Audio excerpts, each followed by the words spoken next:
اپنی کسی بھی مسئلے میں پریشان ہیں ان کی پریشانی کو دور فرما دیں۔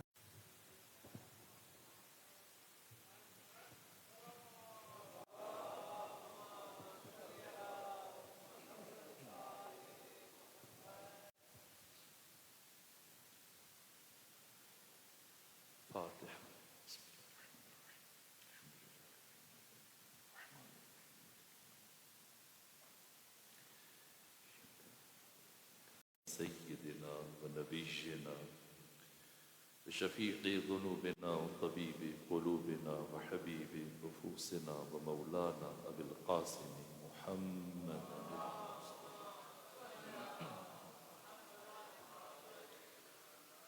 وأهل بيته الأطيبين الأطهرين الأنجبين المعصومين المظلومين ورحمة الله على أحبابهم وأصحابهم وشيعتهم ومحبيهم ومواليهم أجمعين ولعنة الله على أعدائهم ومنكري فضائها۔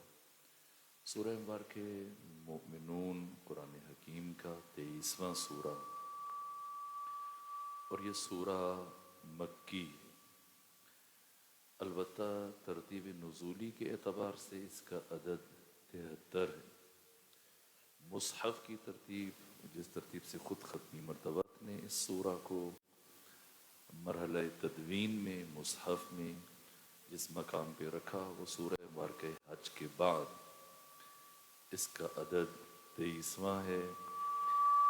یہ سورہ 118 آیتوں پر مشتمل ہے، اور اس کی آخری 4 آیات سے متعلق معصومین کی تاکید ہے کہ ہر دکھ، پریشانی، ہر مصیبت اور بیماری کے لیے یہ اکسیر ہے، گویا کہ یہ انسان کے لیے، مومن کے لیے جب بھی کسی مصیبت میں گرفتار ہو جائے، پریشانی میں ہو، اضطراب میں ہو، تو سورہ مبارکہ مومنون کی آخری 4 آیتوں کی تلاوت کرے۔ یہ وہ سورہ ہے کہ جس کی ابتدائی 9 آیتوں کی تلاوت مولا متقیان نے 16 رجب کو، جب دنیا میں 13 رجب کو تشریف لائے، 3 دن گزرنے کے بعد ختمی مرتبہ کے ہاتھوں پر ان 9 آیتوں کی تلاوت فرمائی۔ یہ سورہ مکی ہے۔ مکہ میں سب سے پہلے جو سورہ، البتہ مکی اور مدنی کا معیار یہ نہیں ہے کہ جو سورہ مکہ میں نازل ہو وہ مکی ہے اور جو مدینہ میں نازل ہو وہ مدنی ہے، نہ، معیار ہجرت ہے۔ وہ سورہ جو قبل از ہجرت نازل ہوا یہ مکی ہے، جو بعد از ہجرت نازل ہوا چاہے مکہ میں ہی کیوں نہ نازل ہوا وہ یہ مدنی کہلائے گا۔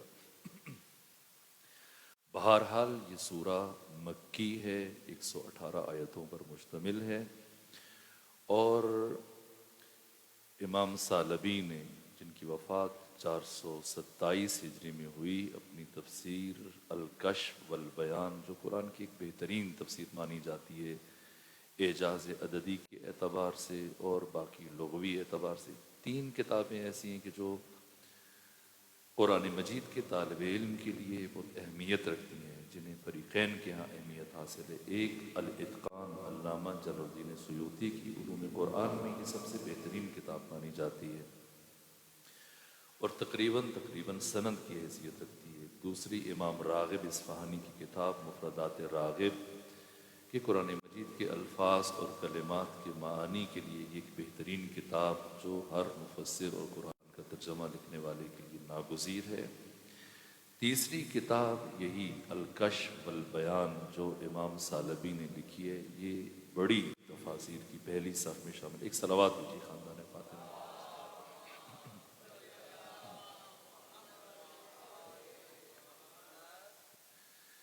امام ثعلبی نے الکشف والبیان میں سورہ مبارکہ مومنون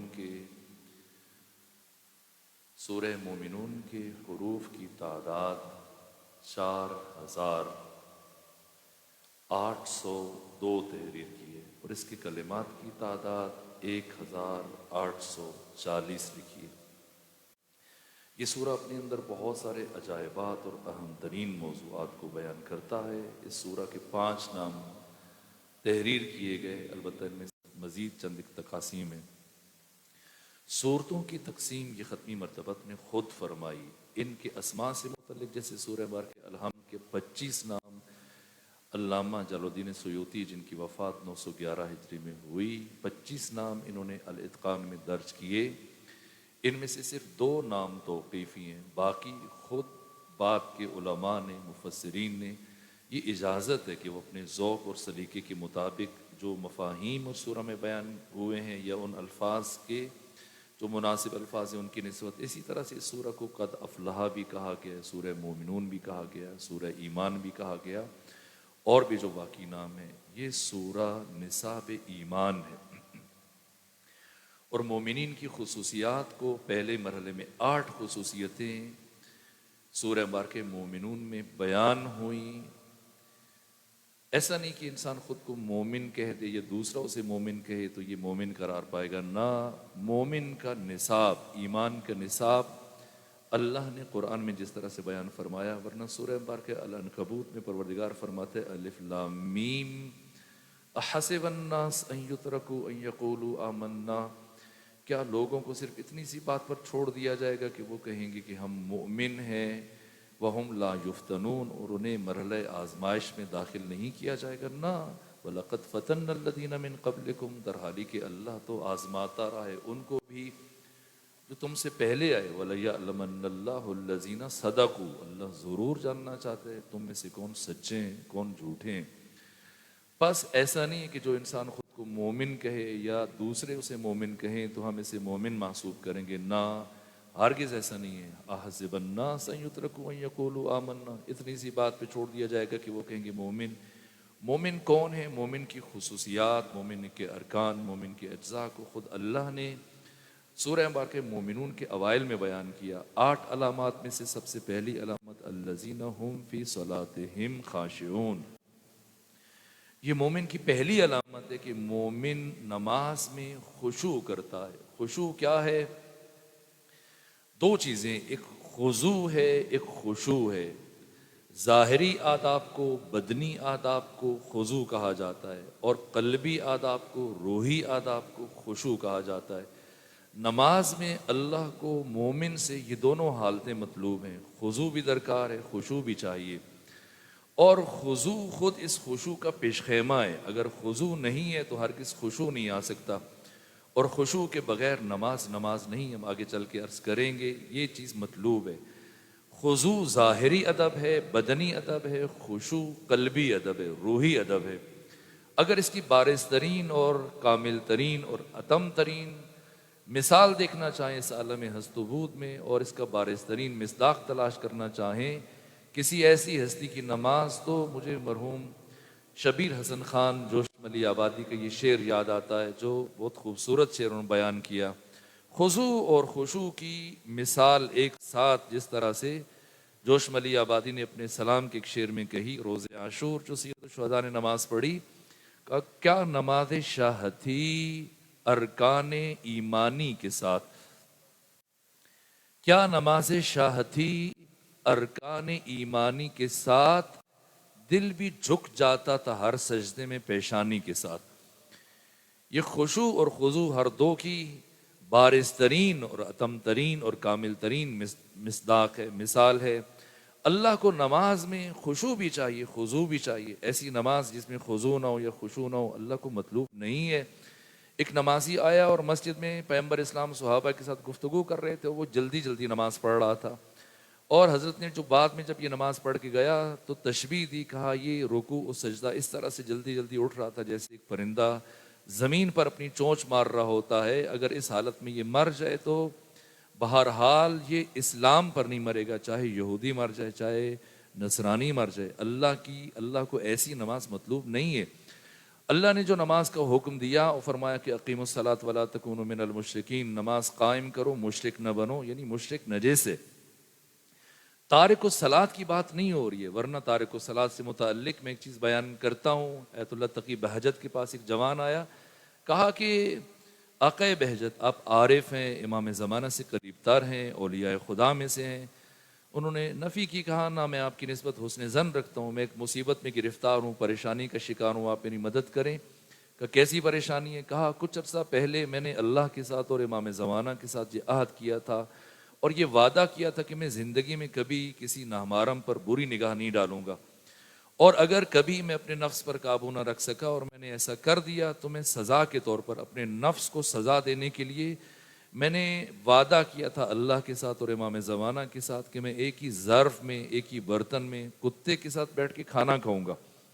اور آقا بہجت میں اپنے نفس پر قابو نہ رکھ سکا، میری نگاہ نامحرم پر اٹھ گئی، لیکن اب مجھے ہمت نہیں پڑ رہی کہ کس طرح سے اس نجس العین جانور کے ساتھ، کتے کے ساتھ ایک برتن میں بیٹھ کے کھانا کھاؤں۔ تو عارف بزرگوار ایت اللہ تقی بہجت نے کہا کہ میں تمہیں ایسی بات بتاتا ہوں کہ اگر تم انجام دو تو اسے انجام دیتے ہو تمہیں کوئی دقت پیش نہیں آئے گی، پریشانی نہیں ہوگی، لیکن اگر تم ایسا کرو گے تو میں ضمانت دیتا ہوں کہ تمہارا عہد پورا ہو جائے گا، تمہاری منت پوری ہو جائے گی جو اللہ اور امام زمانہ کے ساتھ تم نے عہد باندھا۔ کہ کیا کروں؟ کہ آج جب آذان ہو اور نماز کا وقت شروع ہو تو تم تلاش کرنا کسی ایسے فرد کو کہ نماز کا وقت شروع ہونے کے بعد ختم ہو جائے اور اس سارے دورانیے میں، سارے وسط میں اس نے نماز نہ پڑھی ہو، تم ایسے شخص کو بلا کر اس کے ساتھ بیٹھ کے کھانا کھا لو، اللہ کے ساتھ کیا ہوا عہد پورا ہو جائے گا۔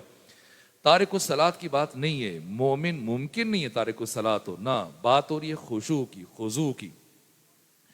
خشوع در صلاۃ یہ موقوف ہے مقدمات نماز پر۔ نماز تین چیزوں کا مجموعہ ہے، ایک احکام نماز، ایک آداب نماز، ایک اسرار نماز۔ احکام نماز یہ اساس ہے، یہ بنیاد ہے، اس کے بعد پھر آداب نماز، یہ وہی خضوع ہے جس سے متعلق میں نے آپ کی خدمت میں اشارہ کیا، پھر اسرار نماز، یہاں سے انسان کو خشوع حاصل ہوتا ہے۔ احکام نماز سب سے پہلے مرحلے میں خود جو عرفاء نے بیان کی، معصومین کی احادیث کے تناظر میں، معصومین کے فرامین کے تناظر میں، پہلا مرحلہ خشوع در صلاۃ کے لیے طہارت ہے۔ پھر طہارت کے چار مراحل ہیں، سب سے پہلے خبث سے اور حدث سے طہارت شرط ہے۔ مثلا پہلے اگر جسم پر کوئی نجاست ہے اسے زائل کیا جائے، برطرف کیا جائے، اور یہ پہلا مرحلہ ہے، اور عین نجاست کو زائل کرنے کے بعد اب انسان وضو کرتا ہے، اگر غسل چاہیے درکار ہے تو غسل کرے گا، اگر یہ دونوں نہیں کر سکتا تیمم کرے گا۔ اس سے جو کیفیت حاصل ہوگی یہ طہارت، یہ حدث سے طہارت حاصل ہو رہی ہے۔ جن کاموں کے لیے وضو یا غسل یا تیمم شرط ہے ان کے لیے اس وضو میں اللہ نے نیت کو شرط قرار دیا ہے، قصد قربت کو شرط قرار دیا۔ اگر کوئی نیت کے بغیر، قصد قربت کے بغیر وضو کرنا شروع کر دے، بالکل اسی ترتیب سے پہلے ہاتھ دھوئے، پھر 3 مرتبہ کلی کرے، 3 مرتبہ ناک میں پانی ڈالے، پھر چہرہ دھوئے، بازو دھوئے، مسح کرے، صرف نیت نہیں ہے، یا نیت ہے قصد قربت نہیں ہے تو یہ وضو نہیں ہے، یہ اس مرحلے میں داخل نہیں ہوگا۔ قصد قربت کو شرط قرار دیا کہ مثلا جیسے اب ساون ہے، ہوس میں، گرمی میں انسان چاہتا ہے کہ اگر وضو کر رہا ہے نیت یہ ہو کہ اچھا چہرہ بھی دھل جائے گا، ذرا فریش ہو جاؤں گا، تر و تازہ ہو جاؤں گا۔ اگر یہ نیت شامل ہوگی تو اب وضو توڑ دے، وضو ٹوٹ گیا دوبارہ سے وضو کرے۔ وضو میں نیت شرط ہے، قصد قربت شرط ہے، یہ پہلا مرحلہ۔ اگر پہلے مرحلے میں یہ مکمل کیا تو اب یہ دوسرے مرحلے میں داخل ہوگا۔ دوسرے مرحلے میں اب اگر یہ نماز کی طرف بڑھ رہا ہے تو اس نے اپنے اعضاء کو، اپنے جوارے کو، اپنے جسم کو گناہوں سے بچانا ہے، اپنے ہاتھوں کو، اپنے پاؤں کو، اپنی آنکھوں کو، زبان کو غیبت سے، تہمت سے، حرام نگاہ سے، لقمہ حرام سے، فعل گناہ سے، اللہ کی معصیت سے بچانا ہے۔ یہ دوسرا مرحلہ ہے۔ اس کے بعد پھر تیسرا مرحلہ ہے کہ جسم کے بعد پھر روح کو، اپنے قلب کو، اپنے دل کو گناہ کے خیالات سے، جیسے ختمی مرتبت نے فرمایا، اپنے صحابہ سے فرمایا کرتے تھے، کئی مرتبہ پیغمبر نے فرمایا کہ اے میرے صحابہ، میرے بھائی عیسیٰ اپنے حواریوں کو نصیحت کرتے تھے کہ تم کبھی گناہ نہ کرنا، اور میں اس سے بڑھ کے تم سے خواہش کرتا ہوں کہ تم کبھی گناہ کا تصور نہ کرنا۔ اس لیے کہ اگر ایک حجرے میں، ایک کمرے میں آگ نہ جلے، صرف برابر دھواں اٹھتا رہے تو وہ دھواں اس کو اندر سے تاریک کر دینے کے لیے کافی ہوتا ہے۔ یہ تیسرا مرحلہ طہارت کا، ایک کے بعد دوسرا، دوسرے کے بعد تیسرا، کہ انسان اپنی روح کو، اور تیسرا مرحلہ تخلیہ کا مرحلہ ہے جس میں غیر از خدا ہر ایک کو انسان اپنے دل سے نکال دے۔ جس طرح سے معصومین فرماتے کہ دل حرم خدا ہے، حرم خدا میں غیر محرم کو جگہ نہ دو، غیر از خدا ہر فرد نامحرم ہے۔ یہ تجرد چاہیے تاکہ انسان مرحلہ لقائے پروردگار، جو ختمی مرتبت نے نماز کے تعارف میں فرمایا کہ الصلاۃ معراج المومن، اس مرحلے میں پہنچنے کے لیے، اس مرحلے میں داخل ہونے کے لیے تخلیہ چوتھا مرحلہ ناگزیر ہے۔ اس کے بغیر قطعی طور پر یہ نماز میں خشوع حاصل نہیں کر سکتا۔ اور دو چیزیں کبھی بھی آپس میں قابل جم نہیں ہیں، ایک تعقل اور دوسرا تعلق اور تعقل کبھی بھی ایک جگہ پر جمع نہیں ہو سکتے. اسی لیے ختمی مرتبت نے مناجات شعبانیہ میں اپنے صحابہ کی تعلیم کے لیے فرمایا الہی حب لی کمال الانقطاع الیک، پروردگار تو مجھے کمال انقطاع عطا فرما، یعنی مخلوق سے میرا پتہ اس طرح سے کاٹ دے کہ صرف خود کے ساتھ میرا تعلق جوڑ دے. پھر خدا جسے حکم دے کہ اس کے ساتھ اس طرح سے رہنا ہے، اس طرح سے زندگی بسر کرنی ہے، زندگی اور معاشرت کے اصول ان کے مطابق عمل پیرا رہے، لیکن اس کی مملکت وجود پر صرف اور صرف حق تعالیٰ کی حاکمیت ہو. دو چیزیں کبھی بھی جمع نہیں ہو سکتی. میں کچھ عرصہ پہلے بیمار ہوا آپ کے اسی شہر میں لاہور میں، اور یہاں کے ایک ہاسپٹل ہے حمید لطیف ہسپتال، یہاں گیا اور ڈاکٹر مومن تھے، سید تھے، ان کے یہاں گیا. انہوں نے میرے لیے نسخہ تجویز کیا، دوا لکھی، اور پھر مجھے تاکیداً کہا کہ میں آپ کے لیے نسخہ لکھ رہا ہوں، یہ دوا لکھ رہا ہوں، آپ لیں گے ٹھیک ہو جائیں گے، لیکن اگر آپ چاہتے ہیں کہ مکمل طور پہ ٹھیک رہیں تو اس کے لیے ایک چیز ہے جس کی آپ کو مسلسل رعایت کرنی پڑے گی. میں نے پوچھا کیا چیز؟ کہا کہ برابر باقاعدگی سے واک کیا کریں. اور پھر مجھے دیکھا طالب علم ہوں، مجھے سمجھانے کے لیے اور اس مطلب کی اہمیت کو مزید روشن کرنے کے لیے کہا کہ ابھی میں کچھ عرصہ پہلے مکہ گیا ہوا تھا حج کے لیے، تو وہاں پہ میں نے ایک چیز کو مشاہدہ کیا اور غور کیا. جب میں ختمی مرتبت کے گھر سے غار حرا کی طرف گیا اور جب میں نے دیکھا کہ اتنے کلومیٹر بنتے ہیں، اتنا ڈسٹینس، پھر میں نے اندازہ کیا کہ ختمی مرتبہ ڈیلی اتنی زیادہ واک کر کے جاتے تھے. اس کا یہ مطلب ہے کہ آپ لوگوں کو بھی واک کرنی چاہیے. مجھے نصیحت کر رہے تھے تو خوشی ہوئی مجھے، لیکن میں نے عرض کیا کہ اگر آپ فرما رہے ہیں واک کرنی چاہیے اور ضروری ہے تو لازم ہے کہ انسان واک کرے، لیکن جس چیز کو آپ دلیل بنا کے مجھے بتا رہے ہیں ایسا نہیں ہے. ختمی مرتبت واک کے لیے نہیں جاتے تھے. کہا پھر کس لیے جاتے تھے؟ اتنا ڈیلی جو واک کر کے جاتے تھے، سفر کرتے تھے، اگر وہ اس مقصد کے لیے نہیں. تو میں نے کہا کہ ختمی مرتبت تجرد کے حصول کے لیے جاتے تھے. مخلوق میں یہ جو ختمی مرتبت کے استغفار کا فلسفہ ہے کہ دن میں 70 مرتبہ، 70 کا عدد 1,40,000 کا، 1,24,000 کا عدد، 40 کا عدد، خود یہ عدد کثرت کو بیان کرنے کے لیے آتے ہیں. ایسا نہیں کہ معین یہی تعداد ہوتی ہے، یعنی دن میں بہت زیادہ استغفار کرتے تھے. تو کس بات پر استغفار کرتے تھے؟ درحالی کی ختمی مرتبت معصوم ہے اور عصمت کے بالا ترین درجے پر فائز ہیں. انبیاء معصومین ہیں، ختمی مرتبت امام الانبیاء سید الرسل معصوم محض ہیں. تو پھر استغفار کیوں کرتے ہیں جبکہ کوئی گناہ نہیں کرتے تھے؟ تو یہی ایک فلسفہ تو وہی جو امام سجاد نے صحیفہ سجادیہ میں بیان کیا، وہ ایک الگ موضوع ہے، ایک الگ بات ہے. جس طرح سے حسنات الابرار سیئات للمقربین، نیک لوگوں کی نیکیاں مقربین کے ہاں گناہ معصوب کیے جاتے ہیں.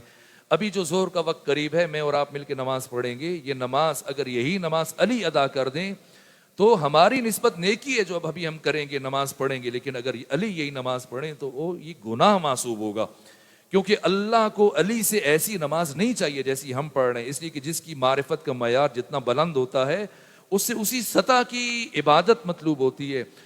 اللہ کو علی سے ایسی نماز چاہیے کہ حالت نماز میں اگر تیر کھینچ لیا جائے اور آپ کو خبر نہ ہو، یہ نماز مطلوب ہے. اس لیے خود ختمی مرتبت اس لیے نہیں، چونکہ استغفار کا جو فلسفہ میں جلدی اس لیے کوشش کر رہا ہوں کہ وقت ہنگام ظہر ہے، میں نہیں چاہتا کہ نماز کے وقت کے ساتھ یہ بات ٹکرا جائے. میں اس لیے کوشش کر رہا ہوں کہ جلدی جلدی اپنی گزارشات کو بیان کروں.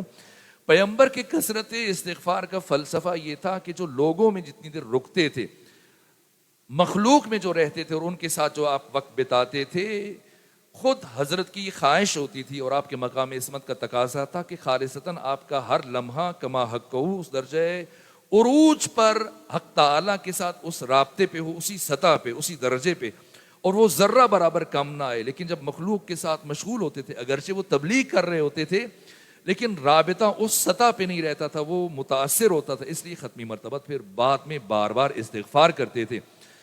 اس لیے حق تعالیٰ کی معرفت کے لیے جو اہم ترین مطلب ہے، خود جیسا مولا متقیہ نے فرمایا، من عرف نفسہ فقد عرف ربہ، جس نے اپنے آپ کو پہچان لیا اس نے اپنے رب کو پہچان لیا. رب شناسی کے لیے، خدا شناسی کے لیے خود شناسی یہ پہلا مرحلہ ہے. خود فراموش کبھی بھی خدا شناس نہیں بن سکتا. اس لیے پروردگار نے فرمایا کہ فلا تکونوا کالذین نسوا اللہ فقد انساہم انفسہم، خبردار ان لوگوں کی طرح سے نہ ہو جانا کہ جنہوں نے اپنے رب کو بھلا دیا کہ نتیجتاً ان کے رب نے انہیں اپنا آپ بھلا دیا. اللہ کو جو بھلا دیتا ہے، خدا کو فراموش کرتا ہے، وہ خود فراموش بن جاتا ہے. اس طرح سے زندگی میں الجھ جاتا ہے، معاملات میں الجھ جاتا ہے، لوگوں کے ساتھ الجھا ہوتا ہے، بیوی بچوں کے ساتھ، ہمسایوں کے ساتھ، بہن بھائیوں کے ساتھ، متعلقین کے ساتھ، اور پھر کوشش کرتا ہے کہ کسی طرح سے اس کے معاملات سلجھ جائیں. اگر کسی دوست کے ساتھ غلط فہمیاں پیدا ہو گیا، بیٹھتا ہے بٹھا کے صفائیاں پیش کرتا ہے. جتنی زیادہ صفائیاں پیش کرے گا اتنا زیادہ الجھتا چلا جائے گا, اس لیے کہ یہ اس کا کام نہیں ہے. مرکز سے جب اس کا رابطہ متاثر ہے, خراب ہو گیا ہے, تو یہ الجھاؤ بڑھتا چلا جائے گا جب تک کہ مرکز کے ساتھ اس کا رابطہ بحال نہیں ہوتا. اس لیے کہ مقلب القلوب ذات خدا ہے, لا مؤثر فی الوجود الا اللہ, سوائے اللہ کے کوئی بھی اس کائنات میں مؤثر نہیں ہے. اللہ ہے جو دلوں کو بدلتا ہے. جب اس کا معاملہ خدا کے ساتھ بہتر ہو جائے گا تو مخلوق کے ساتھ خود بخود اللہ اس کے رابطوں کو بہتر کر دے گا. ورنہ امیر المومن فرماتے ہیں کہ جب انسان اللہ کا معصیت کار بن جاتا ہے, خود اس کی زوجہ, اس کے بچے اس کے نافرما بردار بن جاتے ہیں, اور مجبوری میں رعایت کرتے ہوئے اس کو سلام کریں گے ظاہری طور پر, لیکن قلبی طور پر ہرگز اس کا احترام نہیں کریں گے, یہاں تک کہ اس کے گھر کے پالتو جانور اس کے سرکش اور باغی بن جائیں گے. اور جب انسان اللہ کا مطیع اور فرما بردار ہوتا ہے تو اس کی اولاد, اس کے متعلقین, آس پاس والے, یہاں تک کہ جو اس گھر کے پالتو جانور ہیں وہ اس کے فرما بردار ہو جاتے ہیں. اس لیے سب سے پہلے مرحلے میں اللہ کے ساتھ تعلق, اللہ کی معرفت. اس لیے میں عرض کر رہا ہوں دو چیزیں کبھی بھی جمع نہیں ہو سکتی, ایک تعقل, ایک تعلق. تعقل کے لیے تجرد چاہیے, دوسرے لفظوں میں تعقل کے لیے غور و فکر کے لیے تجرد چاہیے, غور و فکر کے لیے غار حرا چاہیے, خلوت چاہیے جس میں انسان خود سے مل سکے. یہ تخلیہ, یہ خشیت در صلات کے لیے یہ آخری نہائی مرحلہ ہے. اگر اس میں انسان, جیسے مولانا روم فرماتے ہیں کہ اکثر لوگ تنہائی میں وحشت کا احساس کرتے ہیں, اس لیے کہ ہم نے خود کو دوسروں میں گم کر دیا ہے, اور دوسروں میں ہی خود کو تلاش کر رہے ہوتے ہیں, اس لیے کبھی نہیں مل پاتے. خلوت انسان ساز ہے, خلوت انسان کو رب سے ملاتی ہے. نماز کی طہارت کے جو مراحل ہیں خشیت در صلات کے لیے, چوتھا مرحلہ تخلیہ ہے.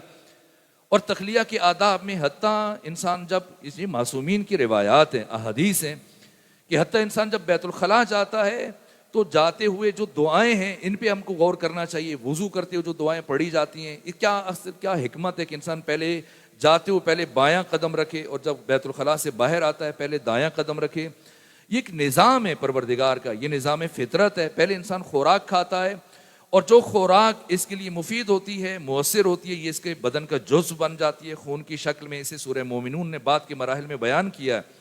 یہی اناج ہے, یہی غلہ ہے, اسے انسان کھاتا ہے, اس سے پھر اس کا خون بنتا ہے, خون سے نطفہ بنتا ہے, نطفہ سے علقہ بنتا ہے, علقہ سے مضغہ, پھر عظام, پھر سارے مراحل, فکسون العظام لحما, یہ سارے مراحل ہیں. یہ خوراک جو انسان کھاتا ہے جزو بدن بن جاتا ہے, خون کی صورت میں اس کے وجود کا حصہ بن جاتا ہے, اس کی طاقت اور انرجی بن جاتی ہے. اور باقی فاضل حصہ جو اس کے لیے مضر ہے اس کو پروردگار نجس قرار دے کر اس طرح سے اس کے جسم کا نظام بنائے کہ اس کا جسم اس فاضل حصے کو باہر کی طرف دھکیلتا ہے. اور اگر انسان تاخیر کرے بیت الخلاء جانے میں تو اتنا عرصہ وہ اضطراب کی کیفیت میں رہتا ہے, بے چین رہتا ہے, اذیت میں رہتا ہے, تنگ رہتا ہے. اور پھر جب بیت الخلاء سے ہو کے آتا ہے تو وہ اپنے تئیں ایک آسودگی خیال کرتا ہے, خود کو استراحت میں محسوس کرتا ہے. بے عین ہی اسی طرح سے جسم میں جب فاضل حصہ جمع ہو جاتا ہے تو ایک فطری نظام کے تحت جسم اس کو باہر کی طرف دھکیلتا ہے, اور جب تک انسان بیت الخلاء نہ جائے وہ اذیت اور اضطراب میں رہتا ہے. اسی طرح سے جب انسان گناہ کر لیتا ہے تو گناہ کرنے کے بعد اس کی روح اضطراب میں آ جاتی ہے. اس لیے لازم ہے کہ اس کیفیت سے خود کو نکالے, اس گناہ کو خود سے برطرف کرے. میرے عزیزو, آخر کیا وجہ ہے کہ انسان سالہ سال نمازیں پڑھتا ہے, سالہ سال تہجد پڑھتا ہے, سالہ سال قرآن کی تلاوت کرتا ہے, حج کی توفیق ہوتی ہے, حج کے لیے چلا جاتا ہے, عمرہ کے لیے جاتا ہے, زیارت کے لیے جاتا ہے, مجالس میں شرکت کرتا ہے, لیکن اس کی ذات میں, اس کی زندگی میں, اس کی حیات میں کوئی انقلاب برپا نہیں ہوتا. 50 سال 60 سال 70 سال عبادت کرنے کے بعد وہی کھڑا ہے, وہی ہے چال بے ڈھنگی جو پہلے تھی سو اب بھی ہے. آخر وجہ کیا ہے؟ اس لیے کہ جو کام اس نے سب سے پہلے انجام دینا تھا اس کو نظر انداز کر دیا. اب ہزاروں سال مجلس میں جاتا رہے, ہزاروں سال گریہ کرتا رہے, ہزاروں سال حج کرتا رہے, عبادت کرتا رہے, تہجد پڑھتا رہے, تلاوتیں کرتا رہے, یہ ایک قدم بھی آگے نہیں بڑھ سکتا. یہ وہیں پر کھڑا ہے, راکد ہے. اس لیے کہ جو کام اسے سب سے پہلے انجام دینا چاہیے تھا اس کام کو اس نے نظر انداز کر دیا. مولا متقیان نے اپنے ایک صحابی کو جو جوان تھا یہ جملہ ارشاد فرمایا, اور یہ جملہ کلمات کثار میں سید رضی نے ذکر کیا. مولا متقیان ایک محفل میں بیٹھے ہوئے تھے, گفتگو چل رہی تھی, وہاں بڑے تھے, بزرگ تھے, باقی لوگ تھے, اور ان سے بات کر رہے تھے. اسی محفل میں ایک جوان ایک گوشے میں بیٹھا ہوا, اس کی زبان سے استغفر اللہ ربی و اتوب الیہ یہ کلمہ جاری ہوا. جیسی اس کی زبان سے یہ لفظ جاری ہوا, یہ کلمہ جاری ہوا, استغفر اللہ ربی و اتوب الیہ, امیر المومنین جن افراد سے گفتگو کر رہے تھے اس بات کو وہیں پر چھوڑا اور اس جوان کی طرف متوجہ ہوئے, اور ناراضگی کے لہجے میں فرمایا کہ تمہاری ماں تمہاری میت پر بیٹھے. ایک مرتبہ پریشان ہو گیا, یا امیر المومنین مگر کیا میں نے کوئی کلمہ کفر ادا کیا ہے؟ کیا کسی کی غیبت کی ہے, کسی مومن کی توہین کی ہے, یا لغو یا بیہودہ بات اپنی زبان سے ادا کی ہے؟ یا امیر المومنین میں تو استغفار کر رہا ہوں, پھر آپ نے کیوں فرمانی چاہیے تھی جیسی میں نے گزاری اللہ کی معصیت میں, اللہ کی نافرمانبرداری میں, خدا کو ناراض کیا, خود کو بے آبرو کیا. یہ متاع عمر, یہ متاع حیات, یہ قیمتی ترین متاع, اسے یوں نہیں لٹانا چاہیے تھا. ہمیں عام طور پر مولوی صاحبان یہ بتاتے ہیں کہ قبر میں سب سے پہلے نماز سے متعلق سوال کیا جائے گا. نہ, نماز سے متعلق تب سوال کیا جائے گا جب اعمال کی نوبت آئے گی. قبر میں سب سے پہلے جو سوال کیا جائے گا انسان سے, وہ اس کی عمر سے متعلق سوال کیا جائے گا, زندگی سے متعلق, ایک ایک لمحے سے متعلق. بتا یہ زندگی کہاں گزاری, کیسے گزاری. یہ مشکل ترین سوال جو قبر میں, عالم برزخ میں جس چیز کا انسان نے حساب دینا ہے, وہ متاع جان کا, زندگی کا. ہمارے پاس قیمتی ترین متاع یہ سرمایہ حیات, یہ زندگی ہے. اگر کوئی فقیر آ جائے گاڑی کے باہر, ہمارے دروازے کو, کھڑکی کو, شیشے کو نوک کرے, تو اسے 150 روپے دینے سے پہلے ایک مرتبہ ہم اس کا چہرہ دیکھتے ہیں کہ مستحق ہے یا نہیں ہے. دیتے ہوئے سوچتے ہیں اور کبھی انکار کر دیتے ہیں, آگے بڑھ جاتے ہیں, شیشہ نیچے نہیں کرتے. یہ مال دنیا جو اچانک سے بھی ہمیں مل سکتا ہے, وراثت کے نتیجے میں, انعام کی صورت میں, ہدیے کی صورت میں, کسی بھی اور طرح سے اچانک ہمیں آ سکتا ہے. لیکن اگر ہم ساری دنیا کی پوری دولت صرف کر دیں, گزرا ہوا ایک پل بشر واپس نہیں لا سکتا. یہ قیمتی ترین متاع, یہاں کے لمحے وہاں کی صدیاں ہیں. یہ قیمتی ترین سرمایہ عمر انسان چوکوں میں, چوراہوں میں, گلیوں میں, ادھر ادھر, فیس بک پر, واٹس ایپ پر, محفلوں میں گزار دے. ایک ایک لمحے کا حساب دیا جائے گا. امیر المومنین فرماتے کہ شرمندہ ہو جائے, نادم ہو جائے کہ مجھے یہ زندگی یوں نہیں گزارنی چاہیے. الندم, یہ پہلا رکن. ہم سمجھتے ہیں کہ شاید انسان اچانک سے مرتا ہے, جیسے گاہے کوئی حادثہ ہو جائے, کسی کی موت ہو جائے, اور بعد میں مسجد کے کسی لاؤڈ سپیکر سے ایک آواز بلند ہوتی ہے, مینارے سے, لاؤڈ سپیکر سے, فلاں شخص شہید ہو گیا. اگر مرنے والا جوان ہو تو ہم چیمے گوئیاں شروع کرتے ہیں کہ وہ تو 30-40 سال کا جوان تھا, کیا ہوا, اچانک مر گیا. ہم سمجھتے ہیں اچانک مرا ہے, اسے مرتے مرتے 30-40 سال لگ گئے. موت دفعتاً نہیں آتی ہے, ارتجالاً نہیں آتی ہے, موت تدریجی ہے. اور خدا کرے کہ موت ہو, خودکشی نہ ہو. کبھی انسان خودکشی کر رہا ہے, اپنے لمحات کو خود قتل کر رہا ہوتا ہے, ضائع کر رہا ہوتا ہے, برباد کر رہا ہوتا ہے. مشکل ترین مرحلہ, مشکل ترین سوال انسان سے جو قبر میں پوچھا جائے گا اس کی زندگی سے متعلق, بتا اس زندگی کو کہاں گزارا ہے. الندم, نادم ہو جائے, یہ توبہ کا پہلا رکن ہے. اور دوسرا رکن عزم, ارادہ. ارادہ کر لے کہ میں نے اپنی زندگی کو معصیت میں گزارا ہے, حق تعالیٰ کی نافرمانی میں گزارا ہے, لیکن اب اس کے بعد میں اپنی زندگی کو حق تعالیٰ کی اطاعت اور بندگی میں گزاروں گا, ایک ایک لمحے کی قدر کروں گا. خود امیر المومنین جو یہ بات فرما رہے ہیں, ایک درزی کے پاس تشریف لے کے گئے, اسے کپڑا دیا, کہا میرے لیے کرتا تیار کرو. اور کچھ دن گزرنے کے بعد ساعت موعود, جس دن کا وعدہ تھا, تشریف لے گئے. اور جب گئے اس خیاط نے آپ کو کرتا دیا, اور اس کے بعد گزارش کی کہ امیر المومنین اگر آپ یہ پہن کے مجھے دکھا دیں تو مجھے اندازہ ہو جائے گا چھوٹا بڑا تو نہیں ہے. تو اس دکان کے گوشے میں جگہ تھی, حضرت نے وہ کرتا تبدیل کیا. آئے تو اب سامنے سے اس کی آستینیں لٹک رہی تھیں, ایسے انگلیوں سے بھی بڑھ گئی تھی, لمبی ہو گئی. تو شرمندہ ہوا کہ امیر المومنین پورے شہر میں میرے پاس آئے اور میں نے ایسا کرتا تیار کیا کہ وہ نامناسب ہے اور اس کی آستینیں لٹک رہی ہیں. پشیمان ہوا. حضرت نے فرمایا پریشان نہ ہو, کینچی دے دو اگر ہے تو. کینچی لی اور کینچی سے حضرت نے وہ جو بڑی ہوئی آستینیں سی انہیں کاٹا, اور اس کا شکریہ ادا کیا جو پشیمان ہو رہا تھا. کہا کہ مجھے کرتا بھی چاہیے تھا اور رومال بھی چاہیے تھے, اور تم نے میرے دونوں کام کر دیے. یہ کہہ کے جانے لگے تو اس درزی نے خواہش کی کہ امیر المومنین اگر پھر دوبارہ سے مجھے یہ قمیض کچھ وقت کے لیے دیں تو میں اس کی جو آستینیں ان کو پہلے کی مانند آگے سے اس طرح سے سوئی سے, دھاگے سے مزین کر دوں تاکہ دیکھنے میں اچھی لگے, خوبصورت لگے دیکھنے والوں کو. تو امیر المومنین کیا جواب دیا؟ کہا درزی بھلا علی کے پاس اتنی فرصت کہاں ہے اور اتنا وقت کہاں ہے کہ اسے اپنی زندگی کو ایک کرتے کی تزئین اور آرائش میں گزار دے. اگر علی کے پاس وقت نہیں ہے, جو انسان کامل بھی اور انسان مکمل بھی ہیں, جو بشریت کو کمال تک پہنچانے کے لیے آئے, تو ہمارے پاس وہ وقت کہاں سے؟ ایک ایک لمحہ جس سے متعلق سوال کیا جائے گا. پہلی چیز ندم، دوسری چیز عزم، ارادہ. یہ دو رکن اگر موجود ہیں تو کہا جائے گا کہ اس نے توبہ کی ہے. اگر یہ رکن موجود نہیں ہے تو امیر المومنین فرماتے ہیں کہ خود کے ساتھ بھی مذاق کر رہا ہے اور یہ اللہ کے ساتھ بھی مذاق ہے. اور دوسرے دو رکن جو توبہ کی قبولیت کی سند ہے، جتنے بھی لوگوں کے حقوق سلب کیے، غصب کیے، ایک ایک کر کے سب کے حقوق کو ادا کرے.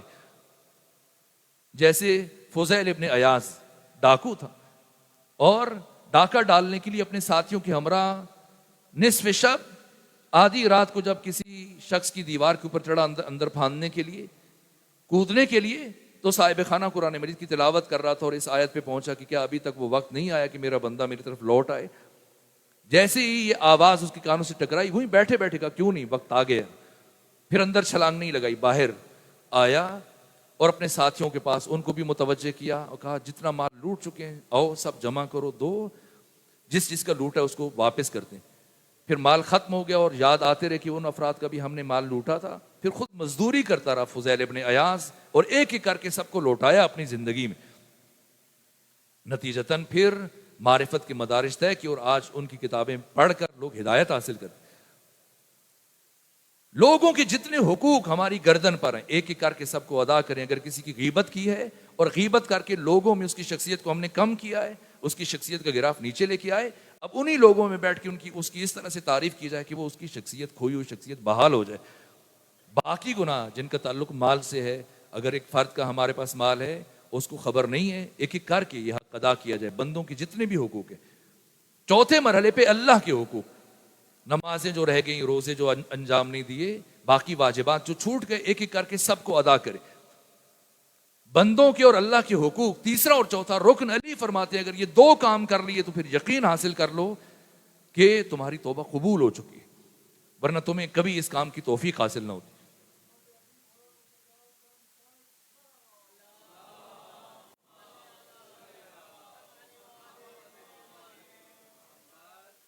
علی کی شان سن کے تو آپ خوش ہوتے ہیں اور بڑے پرجوش انداز میں صلوات پڑھتے ہیں. علی کا فرمان سن کے پریشانی ہو رہی ہے، وہ پریشان نہیں ہونا چاہیے. ایسے صلوات بھیجیے جیسے صلوات بھیجنے کا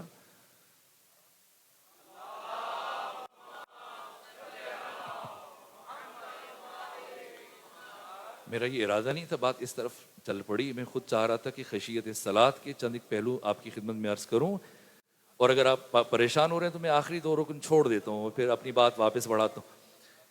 پانچواں اور چھٹا رکن کی جو انسان کو عام لوگوں کی صف سے نکال کر اولیاء خدا کی صف میں، پھر یہ مستجاب الدعوات بن جاتا ہے. ادھر اس کے ہاتھ اٹھتے ہیں اور پروردگار اس کی دعا کو قبول کرتا ہے، اس کی حاجات کو اس کے حق میں دوسروں کے حق میں پورا فرماتا ہے.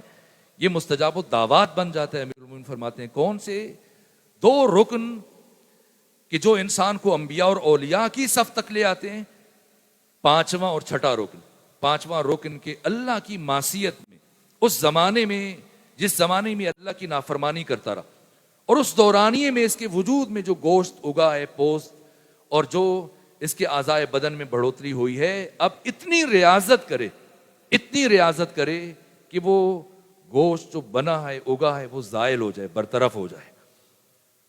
اور چھٹا رکن، جس طرح سے اس نے اپنے جسم کو گناہوں کی لذت سے آشنا کیا، اب حق تعالیٰ کی تلخی کی کڑواہٹ سے اپنے جسم کو آشنا کرے اور اس کا عبد محض بن جائے. یہ مراحل.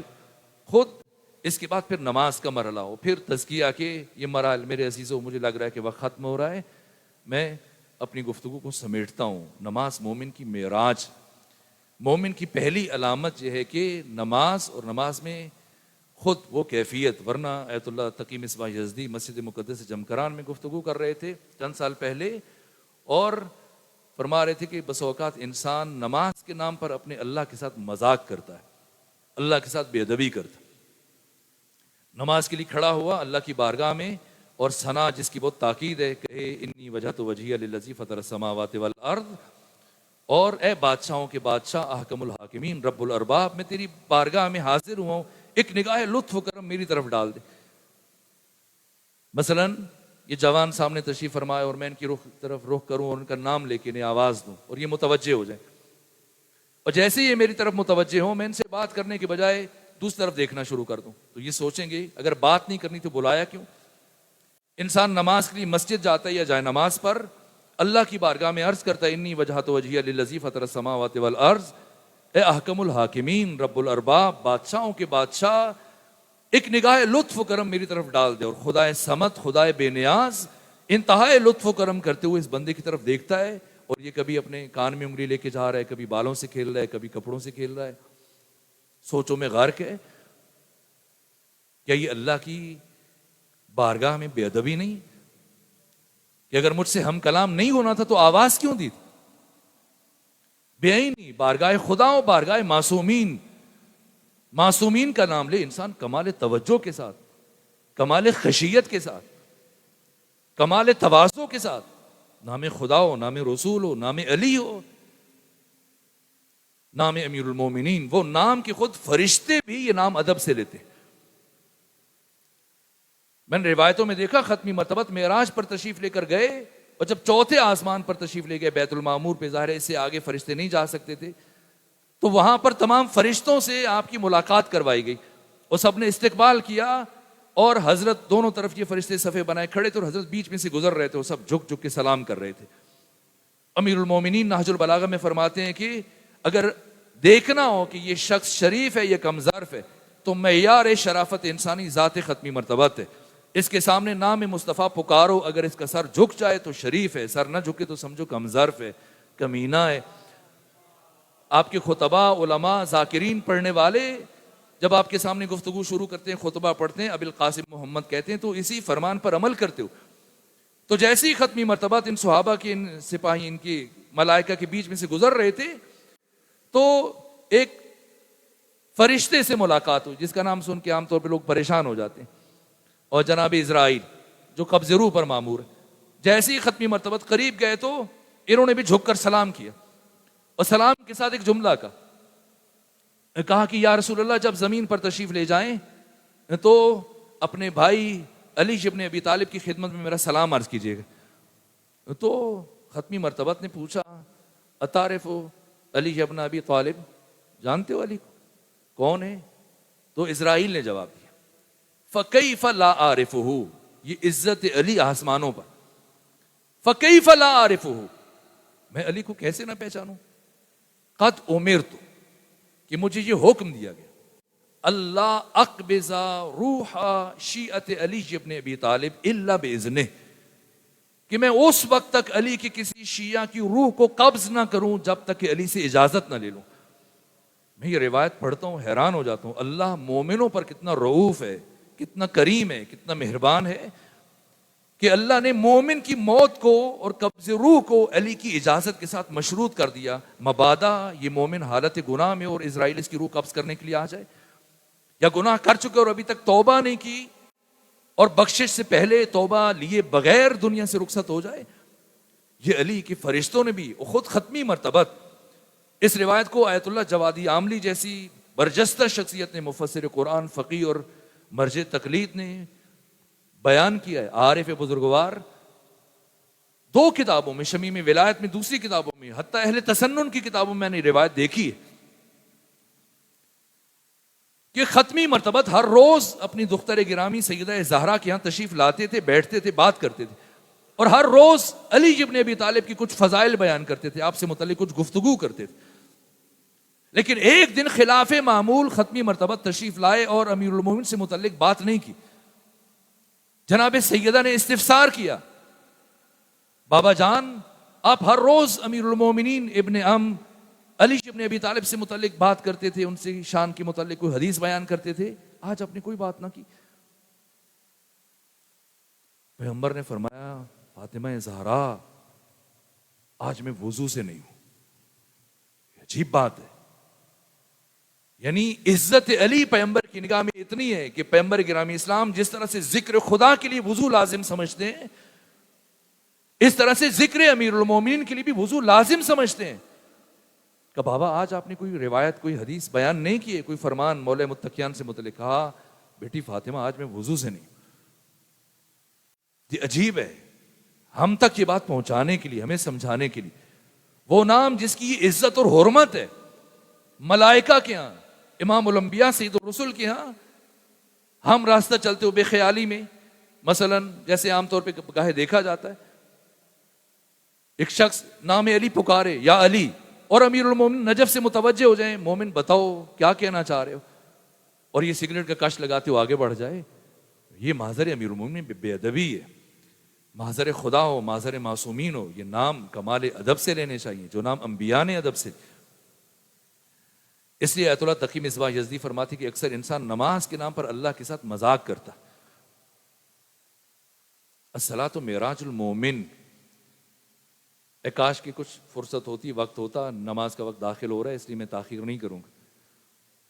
اس حدیث کا مفہوم آپ کی خدمت میں عرض کرتا، یہ ساری مقدماتی باتیں تھیں، اصل بات جو روح مطلب تھا میں سمجھ رہا تھا کہ یہاں تک پہنچ جاؤں گا لیکن نہیں پہنچ سکا۔ خشیت در نماز، اور ایک بیٹے کی نماز ہے، ایک باپ کی نماز ہے کہ حالت نماز میں تیر کھینچ لیا گیا وہ خبر نہیں ہوئی۔ یہ امیر المومن کی نماز جس سے متعلق ابن عساکر نے عجیب گفتگو کی ہے تاریخ مدینہ و دمشق میں، لیکن عرض نہیں کر پاؤں گا۔ اور عاشق نماز اور عاشق توحید امیر المومنین اپنی زندگی میں، استاد جوادی فرماتے ہیں کہ دو کام علی مکمل نہیں کر سکے، ایک سجدہ ادھورا رہ گیا اور دوسرا خطبہ مکمل نہ کر سکے۔ خطبہ شکشکیہ، یہ تیسرا خطبہ ہے نہج البلاغہ کا۔ حضرت بیان فرما رہے تھے، پھر ایک شامی آیا، اس نے کچھ سوال پوچھ لیا، گفتگو کے بیچ میں حضرت اس کا جواب دینا شروع ہوئے، اور جب جواب مکمل ہوا ابن عباس نے خواہش کی کہ حضرت جہاں سلسلہ کلام قطع ہوا تھا وہیں سے بات بڑھائیے۔ حضرت نے فرمایا بس وہ ایک کیفیت تھی، اب میں مزید اس بات کو آگے نہیں بڑھا سکتا۔ اور ابن عباس آخر عمر تک افسوس کرتے رہے کہ اے کاش امیر المومنین وہ خطبہ مکمل کر دیتے۔ البتہ ابن ابی لذیذ معتزلی اہل سنت عالم ہیں، وہ کہتے ہیں کہ میرے استاد سے جب میں نے یہ بات ان کے سامنے یہ بات کہی تو کہہ رہے تھے کہ ابن عباس بہت عجیب انسان ہے۔ ابھی بھی انہیں حسرت رہ گئی کہ امیر المومنین خطبہ مکمل کر دیتے، مگر نہ علی نے اگلوں کو چھوڑا نہ پچھلوں کو چھوڑا۔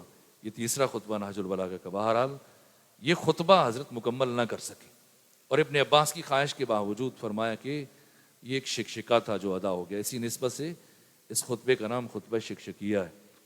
اور دوسری، امیر المومنین اپنی نماز مکمل نہ کر سکے۔ 19 رمضان کو جب سر سجدے میں رکھا تو دشمن نے وار کیا عبد الرحمن ابن ملجم، اور سجدہ ادھورا رہ گیا۔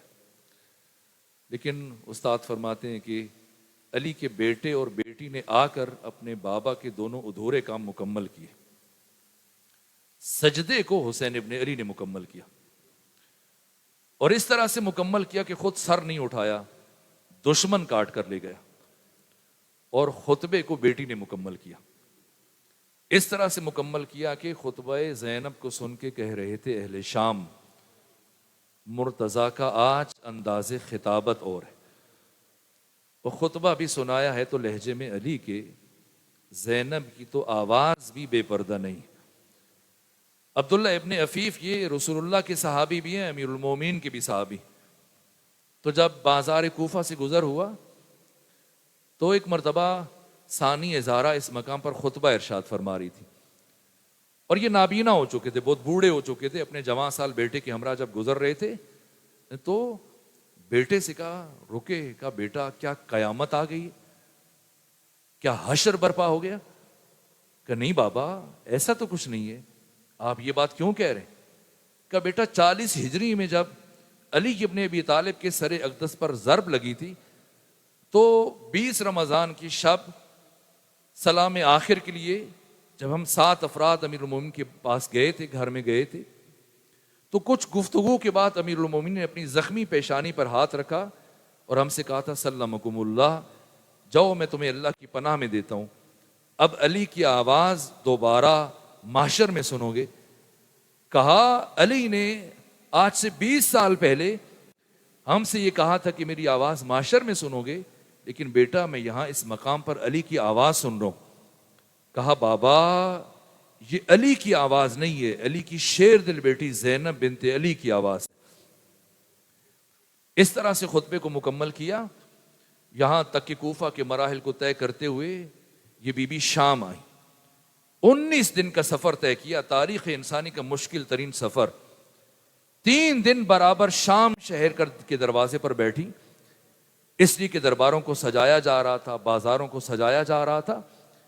اور 3 دن دروازے شام پر روکے جانے کے بعد علی کی شیر دل بیٹی کو پہلے مرحلے میں بازاروں سے گزارا گیا. اور عالم کیا تھا؟ رقاصاؤں کو بلایا گیا تھا، گانے باجے والوں کو بلایا گیا تھا. وہ آگے آگے ناچ گانا کر رہے تھے اور پیچھے پیچھے مخدرات عصمت و طہارت کو لے کے جایا جا رہا تھا. اور پھر اس مرحلے سے کہاں لے جایا گیا اور کون سا راستہ منتخب کروایا گیا؟ وہ راستہ اس محلے سے گزارا گیا جہاں پر بردہ فروش ہوتے تھے اور کنیزوں کی خرید و فروخت کی جاتی تھی. اور جن گلیوں سے گزری رسول اسلام کے 9 صحابہ ہیں جن کا تعلق شام سے تھا. ان 9 میں سے ایک صحابی سعد ابن سہل وہ روایت کرتے ہیں، بیان کرتے ہیں کہ اس واقعے کے کافی عرصے کے بعد جب وہ شام کے شہر کی گلیوں سے گزر رہے تھے تو دیکھا کہ دونوں طرف دیواریں سرخ ہیں خون کی وجہ سے. اہل شام سے پوچھا، کہا کیا تم اب جانوروں کو اس طرح گلیوں میں ذبح کرتے ہو؟ کہ صحابی رسول یہاں پر جانوروں کو ذبح نہیں کیا گیا، یہاں سے محمد اور علی کی بیٹیوں کو گزارا گیا. اتنے پتھر مارے گئے گھروں کی چھتوں سے، بیبیاں لہو لہان ہو گئیں. لیکن ثانی زہرا نے باقی بیبیوں کے ہمراہ اس سفر کو رکنے نہیں دیا. میں نے خود روایتوں میں پڑھا، صاحب منہاج الدموع نے لکھا جب بی بی سے چلنا مشکل ہو گیا اور اتنے پتھر برسے، اتنے پتھر جمع ہوئے، بی بی نے جب چلنا مشکل ہوا تو اپنی کوہنیوں کے بل چلنا شروع کر دیا، لیکن سفر نہیں روکا. یہاں تک کہ میں نے مقتل کی بعض کتابوں میں دیکھا کہ بعض عورتیں گھروں سے گرم کھولتا ہوا پانی چھتوں پر لے کے گئیں، جہاں سے بیبیاں اور بچے گزر رہے تھے یہ ان کے اوپر پانی گرایا جا رہا تھا. مشکل ترین مراحل کو طے کیا لیکن کسی مرحلے پر رکی نہیں بی بی، یہاں تک کہ یزید کے دربار کا دروازہ آیا.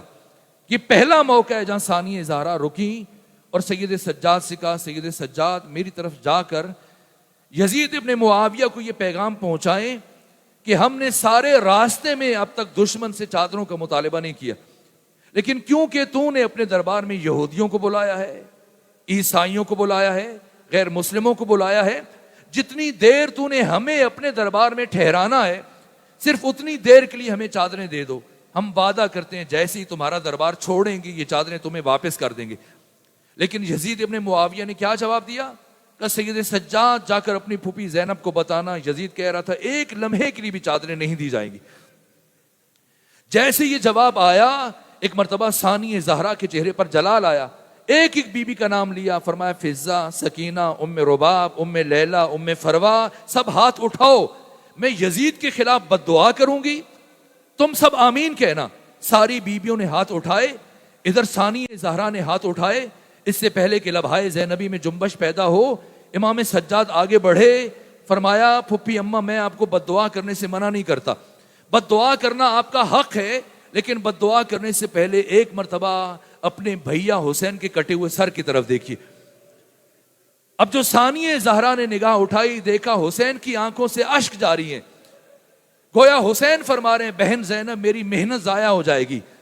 ثانیہ زہرا اٹھی، چند قدم اٹھائے، لیکن جیسے یزید کے دربار کے دروازے پر پہنچی، دروازے پر پہنچ کے دوبارہ علی کی بیٹی زمین پر بیٹھی.